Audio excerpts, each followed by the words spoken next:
Alright, well, this is a little BC Power in the bag video. Promised this to you guys for a long time. It's probably not going to be Perkins quality editing. You know, we're just going to shoot it straight. You know, the one take wonder here. Unless I'm putting. And, you know, first of all, I've got the pound bag camo, so nobody can see me on the course. Of course. Beautiful bag. A little Vibram mini marker sits in the front pocket. It's actually a little thin, so sometimes it slides out, but I don't think that's the bag's fault. Start with the putters. Used a Discraft Banger for many, many years, and a Wizard. It's a big fan of the Wizard, but recently I've moved on and been putting with some PA3s. We have a 300 plastic and a 200 plastic. I mainly putt with the 200. They fly about the same. I can use them to drive. They got good grip. Then I have a classic Champion Rock. I have two of these, very special. I don't make them anymore. Primarily use this for turbo putts, which I do quite a bit of. I'm trying to do less of lately.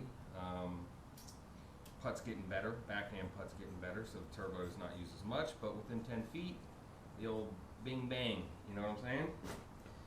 And I never really putt with the Nova, but it's a fun disc, it's pretty. Proxy, are we're gonna interrupt every few minutes or what? Great for upshots, so highly recommend. Just put a little hyzer line and it just holds it. Let's move to mid-ranges. I did sort of reshuffle my bag a little bit, didn't change disc types, just changed out the discs. Yeah, just one really. That's a KC Pro Rock. Got a bunch of these. I switch them out with ones I care about less if I think I'm going to lose them. But I put Shamrock back in the bag for this in the bag. Always got a buzz. I've been using this for about 10 years. Roxy. I got a whole bunch of different buzzes. This one's been working for me right now. Doesn't even have my name or number on it, so if I lose it, oh well. This is a beautiful disc. A Rock 3 tournament stamp from my 2 home courses in Gainesville, Florida. A local tournament there called the Chain Hawk Open. A couple Chain Hawks on that. Flies super nice. Love it. No name and number on it. I should do that. And then I have a little overstable. It's a crystal drone. Use this to flick primarily, or if I need to S it, I probably need a mid-range that's a little bit more stable than this in my bag. Sometimes I'll put a gator or something like that, but this does the job for the most part. Let's move on to, guess what we have here is more understable. We'll do that. Got a Champ Beast. Threw this back in the bag, but I've had it in there for probably 3-5 years. Can really slice through the woods. Go fast. Pretty much holds the line. Love the Beast. Got a Gummy Valkyrie, which I've been a huge fan of. It was a special on the Innova factory store, but I throw it quite a bit. Goes very, very straight. Good grip. A Pro Valkyrie. I think it's almost an essential disc. I probably have 5 of them. Very easy when you're losing some power on your game. You got some weird stuff going on. You throw the Pro Valkyrie, it just cruises. Classic. Usually have an Eagle in my bag. I don't right now. I have a bunch on the wall. My first disc was an Eagle. I got a couple Pro Bosses. Actually like the Pro Plastic a lot. This one has a little grippy feel to it. This one's a little harder. This one probably flies. Roxy. Jesus. This one probably flies the farthest in my bag. Get pretty good S's off of this one. Got this one up in just north of Dallas. It's a tournament stamp. Cellar Ranch, apparently the #1 course in America, right? Probably an hour east of Dallas. I believe it's a crystal nuke. Flies far and fast. Put a little S on it. Sometimes I crash it over. It makes me upset when I do that, but I really like it. If I can throw it right, it almost goes as far as my pro boss. G-Star Katana. I got an ace with one of these. Good story about that, but was a fan of it ever since then. My buddy Beast had one of these. He just learned how to play. We had a little distance competition of throwing over a fence in a softball field, and I failed 10 times in a row, and he had one of these and never used one before, and he just threw his first shot over the fence, and I really have not liked him ever since. So I had to get one and not let him beat me up until this point in our lives. Got a Thunderbird. This is a kind of an overstable, fairway driver. Great for S's. I know what it's going to do quite a bit. Kind of use it for about 250. Trying to get some good control and not throw it too hard.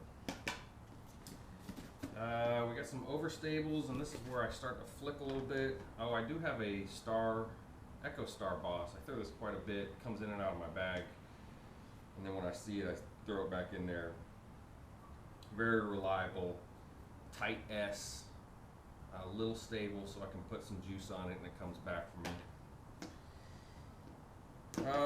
These are my flick discs. Well, let me hold on the flick discs. Just got this new Pro Destroyer. It's beautiful.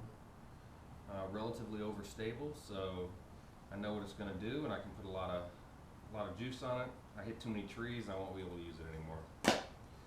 One of my favorite discs of all time is a Wraith. I usually have a few in my bag. Right now, this may be the only one. This is a stamp from a yearly disc golf trip that we do. We played down in Fort Lauderdale area. I got a couple stamps, a Firebird with a stamp like this too, but pretty overstable. You can pretty much just put a crush on it. It's usually going to finish left for me. Then I have a Firebird, Champ Firebird. If I'm not trying to put too much on it, I can turn this one over into the ground, but it's a good flick disc for me, or a good skip hyzer, and it's beautiful.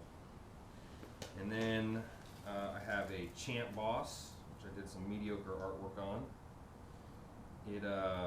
I flick with one finger, but I can probably put this about 350, maxing it out. Flies very fast, very stable. If I put too much on it, I will crash this one also. And this is a Steve Brinster Star Destroyer, but came extremely overstable. Pretty hard to crash it. I can pretty much put a full rip on it with a little Anheuser, and it'll come back. So if I'm really ready to crush a flick, this is what I throw. I think that's pretty much it. I do have a Bluetooth speaker. That's crucial. Got a bunch of koozes in the bag. A dog leash just in case Roxy gets wild. Oh, I have some David's Sunflower Seeds Ranch. Those are my favorite. Not really mine. I don't think I bought those, but I eat them. Little metal mini. That thing's badass. Probably too expensive. 20 bucks on that. I got some more minis. Probably more minis than I need. The little Roy G. Guerrero set there. And I do have a disc retriever in here, a golden retriever somewhere. This guy, don't really know how to use it. Also, I don't go in the water that much, so it really doesn't matter.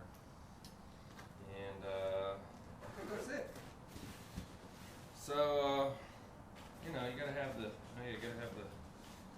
Clutch Camelback water bottle. I usually don't drink because I'm drinking beer. You know, a little elbow grease. But that's good. You should always have that. You might get caught in the Texas sun, and that gets hot, very, very hot. As you can see, I have a lot of discs on the wall. Probably, discs I care about a lot more than the ones in my bag. That's why they're on the wall, and they finally have a home. And stay tuned for next episode, and I'll give you a In the Garage with Mr. Brendan Klein, the total chump that shouldn't be doing it in the bag. See ya.